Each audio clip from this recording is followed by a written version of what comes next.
A neblina vinha do oceano, não como uma bruma leve, mas como algo vivo, um véu translúcido que se enrolava ao redor das colinas de Penedo do Norte, como se o próprio ar tivesse sido puxado para dentro de um sonho que não deveria ser sonhado. Era outubro, mas o tempo parecia preso num ciclo antigo, onde o sol se punha antes do horizonte e as estrelas, quando apareciam, não eram as que os antigos haviam nomeado. O mar, lá embaixo, não ondulava com a leveza do vento, se movia como se respirasse. O povo de Penedo do Norte não falava muito sobre o que acontecia nas noites de lua nova. Os mais velhos diziam que era o sinal, o chamado, mas ninguém explicava o que era chamado. Só sabiam que, quando a névoa chegava, as luzes dos faróis nos telhados se apagavam. E não eram só as luzes, era o silêncio. Um silêncio que não era ausência de som, mas um silêncio que comprimia os ouvidos, como se o ar tivesse ganhado peso. Era nessa cidade onde o tempo parecia ter se enrolado em si mesmo que o doutor Rafael Moraes chegou com um carro velho, uma mala de couro e uma mente que ainda acreditava na lógica. Psiquiatra, com formação em neurociência e pesquisa sobre transtornos de identidade, Rafael viera para Penedo do Norte por um convite. Um convite anônimo, enviado por uma instituição chamada Instituto de Estudos Fenomenológicos, um nome que não constava em nenhuma base de dados. O contrato, escrito à mão em papel amarelado, trazia apenas o selo de uma espiral entrelaçada com fios que pareciam feitos de cabelo. Rafael riu daquilo, acreditou que era uma brincadeira, mas o dinheiro estava certo. O salário era generoso demais para ser um golpe. E assim, com as malas fechadas, ele entrou naquela cidade onde o vento sussurrava em línguas que não existiam. A casa que lhe foi entregue estava no alto da colina, na estrada de acesso ao farol abandonado. Era antiga, com paredes de pedra escura, janelas estreitas como frestas e um telhado de telhas que pareciam ter sido esculpidas, não colocadas. O interior cheirava a mofo e a algo mais tênue, como o perfume de um incenso queimado há séculos. Rafael colocou as malas no chão e olhou para o jardim. As plantas cresceram em padrões que não se repetiam. O formato das folhas era errado, mais simétrico do que deveria ser, como se tivessem sido desenhadas por mãos que não conheciam a aleatoriedade da vida. Na primeira noite, Rafael sonhou. Não foi um sonho comum, foi um sonho que se lembrava de si mesmo. Em seu sono, ele estava sentado em uma sala de vidro, cercado por rostos que não tinham rostos, apenas o que parecia ser uma massa de carne molhada e brilhante, onde olhos e bocas se fundiam em espirais. O ar estava carregado de um zumbido baixo, como o som de 1000 rádios sintonizados em frequências diferentes.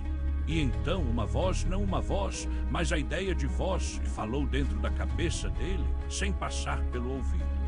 Você já nos viu antes, você nos viu no reflexo do seu espelho, você nos viu nos olhos dos que morreram em silêncio, você nos viu no que chamamos de medo. Ele acordou com o coração batendo tão forte que parecia que iria explodir. O quarto estava escuro, mas não era o escuro da escuridão, era um escuro que parecia ter textura, como se a escuridão fosse algo que se poderia tocar. O ar tremia.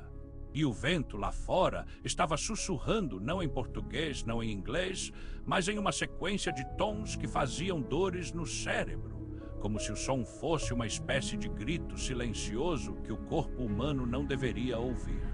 No dia seguinte, Rafael foi ao centro da cidade. Penedo do Norte era pequena, mas não simples. As ruas eram estreitas, com calçamento de pedras antigas, e os prédios, todos de pedra, tinham janelas que pareciam estar voltadas para dentro, como se as casas não olhassem para o mundo, mas para o que havia além dele. Os habitantes o olhavam, mas não o encaravam. Os olhos deles não se fixavam. Eram como espelhos que refletiam o vazio. Ele foi ao bar do Zezinho, onde o dono, um homem magro com olhos muito fundos, serviu-lhe uma cerveja sem perguntar. Rafael pediu informação sobre o instituto. Zezinho parou, o sorriso sumiu, e então, com a voz baixa, quase sussurrando, disse: Instituto? Não temos instituto aqui, só o farol, e o farol não funciona há 30 anos. Rafael olhou para ele. O olhar do homem estava fixo no chão, e então, por um segundo, Rafael viu algo nos olhos dele. Algo que não deveria estar lá, como se por trás da pupila houvesse um segundo par de olhos, redondos, opacos, sem brilho, e depois sumiu. Naquela noite, ele voltou para casa. A neblina estava mais densa, o vento não soprava, estava parado, e então, de repente, começou a mover-se em círculos, como se o ar tivesse sido moldado por mãos invisíveis. E então ele ouviu um som, como se alguém estivesse passando um pincel sobre uma superfície lisa, mas feito de metal, e o som vinha do lado de fora, do jardim. Rafael pegou uma lanterna e saiu. A neblina o envolveu. Ele não conseguia ver mais que 2 metros à frente. A lanterna tremia em sua mão. O feixe de luz cortava o véu, mas não iluminava. Era como se a luz fosse absorvida. Os raios se curvavam, como se o ar estivesse vivo. E então, no meio da neblina, ele viu um objeto. Não era humano, não era animal, não era coisa. Era uma estrutura de forma irregular, com curvas que não respeitavam a geometria. Parecia feito de um material que não refletia luz, mas a devorava, como um buraco na realidade. Tinha 4 patas, ou talvez não fossem patas, mas braços longos e finos que se moviam como se fossem feitos de alguma substância líquida. No centro havia um orifício, um buraco que não tinha fundo, e do buraco saía um som, não um som físico, um som que se sentia no estômago, no coração, nas raízes dos cabelos. Rafael tentou gritar. Não saiu o som. O ar estava preso. Ele sentiu como se seu corpo tivesse sido puxado para dentro, como se seu cérebro estivesse sendo desmontado em pedaços que não eram seus. E então, do orifício, uma voz. Você está vendo? Você está vendo porque foi escolhido. Você é um dos que podem ver. Você é um dos que podem lembrar. Ele caiu de joelhos. As pernas não o seguravam. A neblina começava a se mover em direção a ele. As formas no ar, que antes pareciam apenas névoa, começavam a tomar forma. Mãos, rostos, corpos que não tinham forma. Algo que não era corpo, mas que tinha memória de corpo. Um corpo que já não existia, mas que se lembrava de ter existido. Ele tentou fugir, correu. A casa estava longe, o caminho se alongava, como se o tempo tivesse se dobrado. Ele olhou para trás, a coisa ainda estava lá, mas agora não estava só, outras estavam surgindo. Algumas eram mais altas, com membros que se estendiam além do que era possível. Outras pareciam feitas de luz e sombra. Todas tinham aquilo, o buraco, o orifício, o olho que não era olho. Na casa ele fechou a porta. Trancou, a luz da lanterna tremia, ele escutava, o som vinha do jardim, mas agora era diferente. Era como se o som viesse do interior da casa, como se algo tivesse entrado. Ele correu para o quarto, jogou-se na cama, fechou os olhos, tentou respirar, mas o ar estava denso, como se estivesse cheio de partículas invisíveis. E então ouviu. Você não pode escapar, você já está aqui, você sempre esteve aqui. E então ele se lembrou. Não foi o primeiro sonho, foi o primeiro sonho que se lembrava de ter sonhado. Na verdade, ele já tinha sonhado isso antes, na infância. Quando era criança, vivia em uma cidade pequena perto do litoral. Quando tinha 6 anos, um dia na praia ele viu algo, um objeto, na areia, mas não era pedra, era macio. E quando ele se aproximou, o objeto se moveu. Ele gritou, sua mãe o pegou e o levou para casa. Mas naquela noite ele viu o mesmo objeto em seu espelho. E o espelho não refletia ele, refletia um rosto que não tinha boca, que tinha apenas o buraco, o orifício. Ele não falou, nunca falou, mas desde então sonhava com aquilo, sonhava com o que chamava de o que não deveria ser visto. E agora ele entendia, ele não tinha sido escolhido, era um dos escolhidos, não por acaso, por destino, por memória. O instituto não era um lugar, era uma função, um estado, uma forma de seleção. E ele fora selecionado porque tinha memória não de uma vida, mas de uma existência anterior, uma existência que não era humana. Na manhã seguinte, Rafael acordou, a neblina tinha sumido, o sol estava forte, o vento soprava normalmente, a cidade parecia normal, os habitantes caminhavam, as crianças brincavam, nada parecia errado. Mas Rafael não era mais o mesmo. Ele foi ao centro médico local. O médico, um homem careca e sério, disse que Rafael estava com sintomas de estresse agudo, que precisava de repouso. Rafael sorriu, disse que não estava doente, disse que estava vendo. O médico olhou para ele e então, com um gesto quase imperceptível, apontou para o espelho atrás de si. No espelho, Rafael viu o que o médico não via.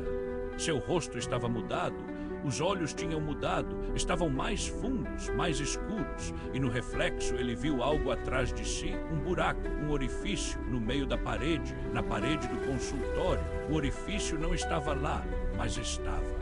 Ele saiu, correu, voltou para casa, trancou a porta, foi ao quarto, pegou o diário, começou a escrever.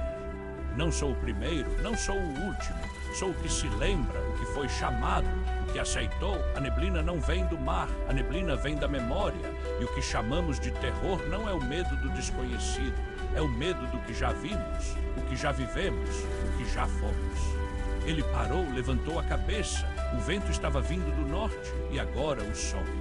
O zumbido, o mesmo zumbido do sonho, mas agora era mais alto, mais claro, como se viesse do chão, do solo, da terra. Ele foi à janela, olhou para o jardim e viu.